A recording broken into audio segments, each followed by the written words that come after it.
Olá! Hoje a gente vai mergulhar em um texto brasileiro chamado Contenção da Natalidade, que traz uma perspectiva, olha, bem diferente sobre o controle populacional. Vamos destrinchar os argumentos, um por um, para entender essa visão tão contundente. Olha só o caminho que a gente vai percorrer.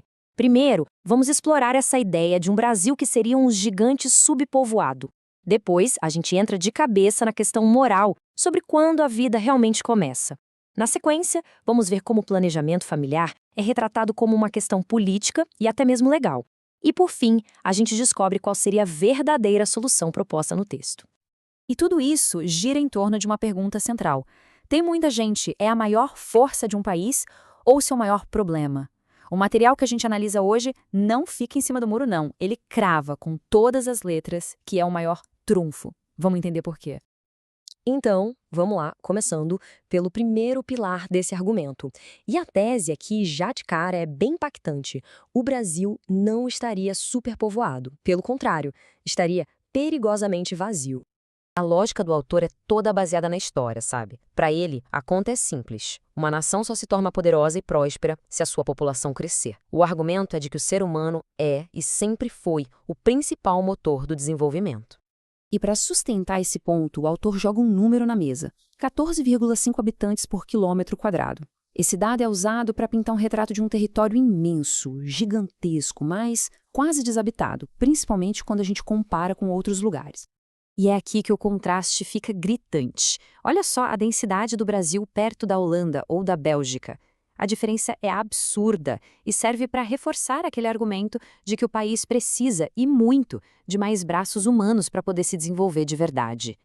E essa citação amarra tudo. A população não é vista como um fardo, mas como um ativo estratégico. É algo essencial tanto para o crescimento da economia quanto para a própria soberania do país. Ok, mas o argumento não para só nos números e na geografia, não. Ele entra num campo bem mais complexo, o da moralidade. A partir de agora, o foco do debate muda para aquela pergunta fundamental: quando exatamente a vida começa?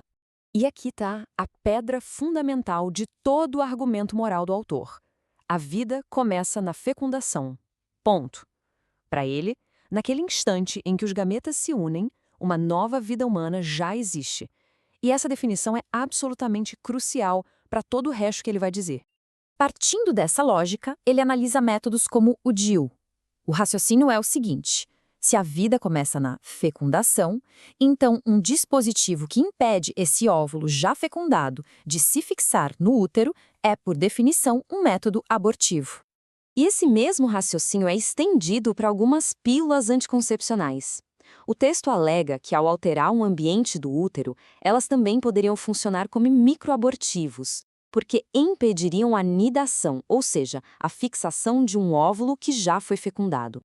E com essa citação, o autor ataca diretamente a ideia de que a contracepção ajuda a diminuir o número de abortos. Na visão dele, não há redução nenhuma. O que acontece é apenas uma substituição.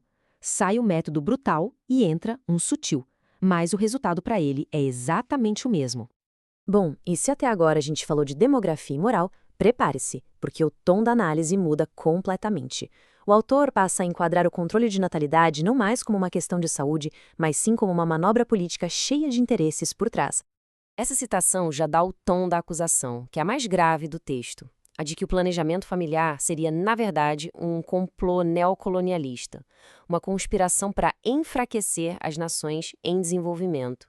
E não é uma acusação vaga, não. O autor dá nomes aos bois. Ele aponta o dedo para entidades específicas, tanto internacionais quanto nacionais, e as acusa de estarem executando essa agenda antinatalista no Brasil, tudo para manter o país sob controle.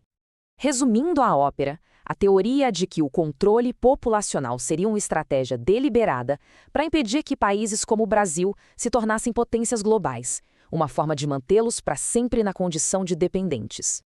E não para por aí. Além da moral e da política, o autor traz um terceiro pilar para sua argumentação: o jurídico.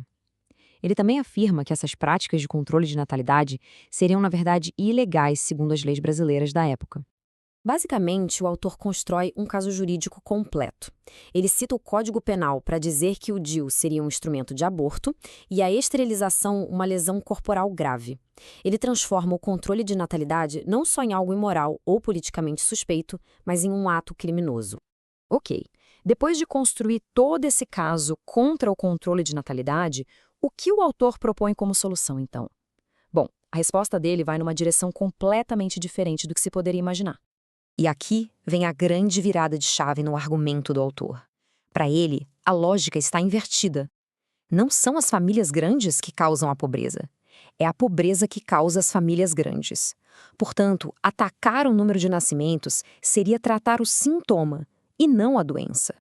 E este slide deixa o contraste bem claro. De um lado, o que ele chama de falsa solução. Pílulas, DIUs, esterilização. Do outro, a verdadeira solução, que não tem nada a ver com contracepção, mas sim com reformas econômicas e sociais profundas, como redistribuição de renda e justiça social. E essa citação final, ela é muito poderosa. Ela resume a crença central do autor. Focar no controle de natalidade seria, no fim das contas, uma maneira de desviar o foco, de evitar o debate sobre as verdadeiras raízes da pobreza e da desigualdade. E a gente termina com essa provocação. O texto nos força a pensar o que acontece quando um debate que a gente costuma ver como de saúde pública é totalmente reenquadrado como um ato político.